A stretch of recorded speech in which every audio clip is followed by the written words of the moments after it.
Welcome back students. हम बात कर रहे थे right angles in three dimensions, मतलब कि जो ऐसी फिगर्स जो कि थ्री डायमेंशनल फिगर्स होती हैं उनमें राइट एंगल्स हमारी कितनी हेल्प करते हैं, उसके हवाले से हम देख रहे थे। अब क्यूबाइड जब मैंने पिछले लेक्चर में कंस्ट्रक्ट किया तो उसको काफ़ी डिटेल में समझाया, इसलिए कि आप इससे जो और फिगर्स भी बनाना चाहते हैं तो आपको आइडियाज़ आए। ठीक है, इसी तरह से राइट पिरामिड जो है ये भी हमने कंस्ट्रक्ट करना सीखी। ठीक है, अब इनकी जो डेफिनेशंस हैं वो आप इनके जो कंसेप्ट लेक्चर्स हैं उनमें देख सकते हैं, जिनके ऊपर मैंने थॉरली बात की हुई है।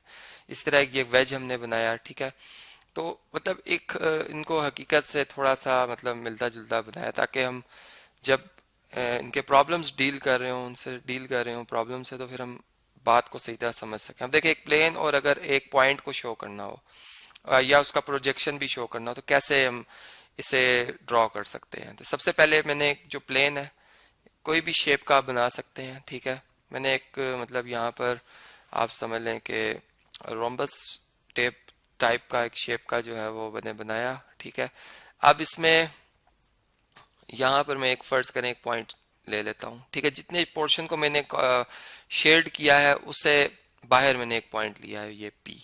ठीक है, अब एक पॉइंट में प्लेन का सिलेक्ट कर लेता हूँ, मतलब प्लेन के ऊपर मैं उसको शेड कर देता हूँ। ठीक है, ये हमें फिर जब इसको ज्वाइन करेंगे तो लगेगा ऐसे जैसे ये पॉइंट जो है वो वाकई प्लेन के ऊपर है। ठीक है, और जब मैं इस पॉइंट को मिला देता हूँ पी पॉइंट से इस तरह से, ठीक है, ये इस तरह से जी। ठीक है, ये लाइन बिल्कुल स्ट्रेट होती है। स्केल से आप इसे ज्वाइन करेंगे। ठीक है, चूंकि ज्योमेट्रिकली भी हम बात करेंगे तो वो फिर ट्रू होनी चाहिए। इसी तरह यहाँ भी ये लाइंस इस तरह से पास हो रही है। ठीक है, अब इस पी पॉइंट से मैं इस प्लेन के ऊपर मतलब इस तरह से आऊंगा परपेंडिकुलरली। ठीक है, परपेंडिकुलरली मैं आऊंगा यहाँ पर, और फर्ज करें कि ये इसे इस पॉइंट पे आके कहीं पे मीट करता है। ठीक है, यहाँ पर मैं एक शो ये करूंगा कि ये परपेंडिकुलर में जब मैंने थ्रो किया है इस पी पॉइंट से तो ये इधर आकर कहीं पर इस प्लेन को टच करता है इस बी पॉइंट पर। ठीक है, ये बी पॉइंट है। अब इस बी पॉइंट और इस ए पॉइंट को आपस में हम ज्वाइन कर लेंगे।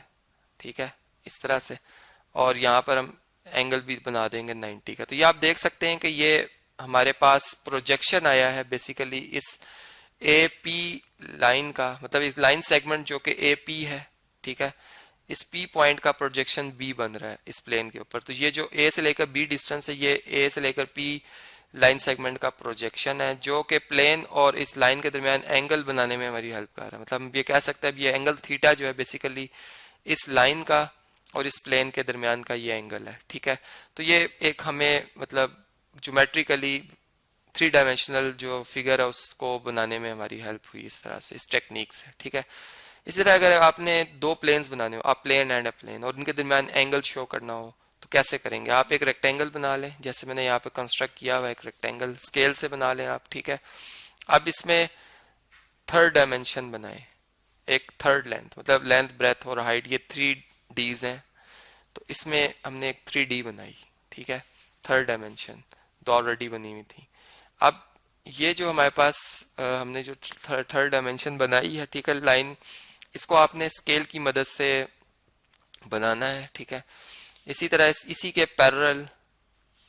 के पैरेलल अगर मैं यहाँ से कंस्ट्रक्ट करूँ तो ये मेरे पास एक और लाइन सेगमेंट है। ठीक है, और इस पॉइंट से मैंने एक लाइन ड्रॉ करनी है जो कि ये जो हमारे पास, अगर मैं इसे ए बी, इसे सी पॉइंट, इसे डी कह रहा हूँ, तो ए बी जो लाइन सेगमेंट आपको नजर आएगी बिल्कुल इसके पैरेलल में एक जो है यहाँ से इस पॉइंट ई से एफ ड्रॉ करूंगा। ठीक है, और फिर ये बी और सी भी आपस में मैं ज्वाइन कर दूंगा। ठीक है, तो मेरे पास एक रेक्टेंगुलर प्लेन बनेगा। ठीक है, एक रेक्टेंगुलर प्लेन बन जाएगा जिसे मैं अगर चले लाइट सा शेड कर दूं, मैं इसे बोल्ड कर रहा हूं ताकि जो है ये शेड बाकी जो स्क्रीन है उसको डिस्टर्ब ना करे। ठीक है, चले मैं इसे शेड कर देता हूँ जी। आप देख सकते हैं मैंने शेड कर दिया है इसे, और आप इसे बेशक लाइन से हल्का हल्का शेड कर दें। ठीक है, अब इस डी पॉइंट को, सॉरी ये कलर मैंने यूज नहीं किया था अभी,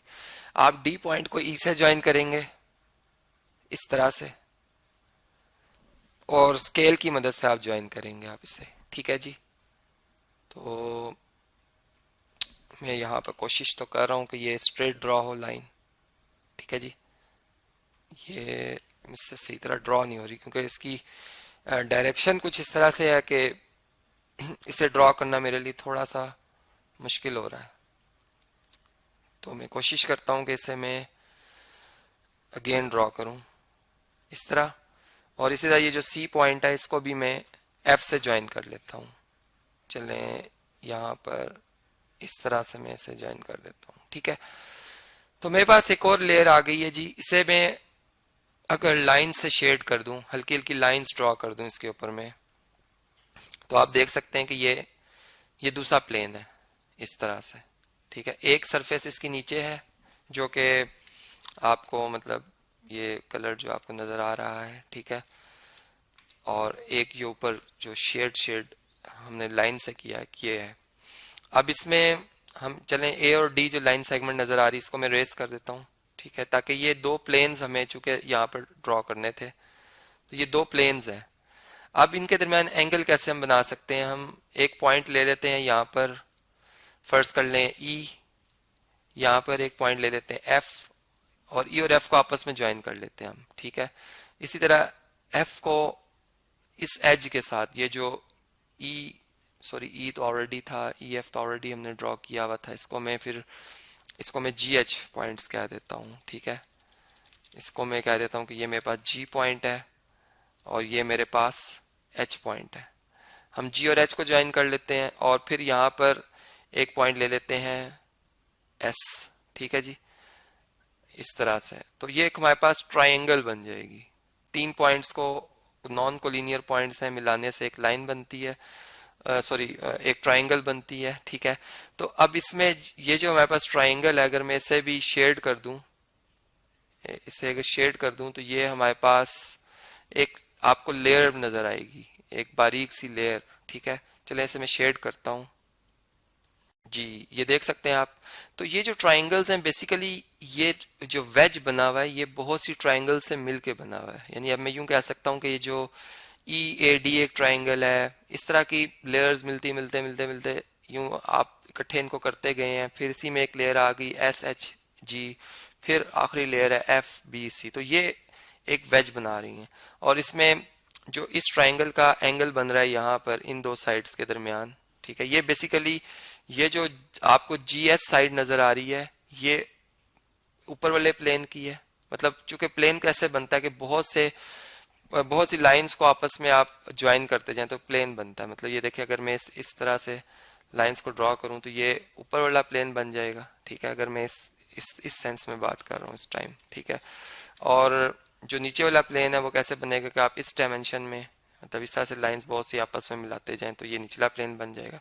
तो जो एच एस लाइन सेगमेंट है वो जो है वो नीचे वाले प्लेन पर है, और जो एस जी है वो ऊपर वाले प्लेन पर। और इन दोनों के दरमियान जो एंगल है वो हम बड़े आसानी के साथ यहाँ से देख सकते हैं और इसको अंडरस्टैंड कर सकते हैं।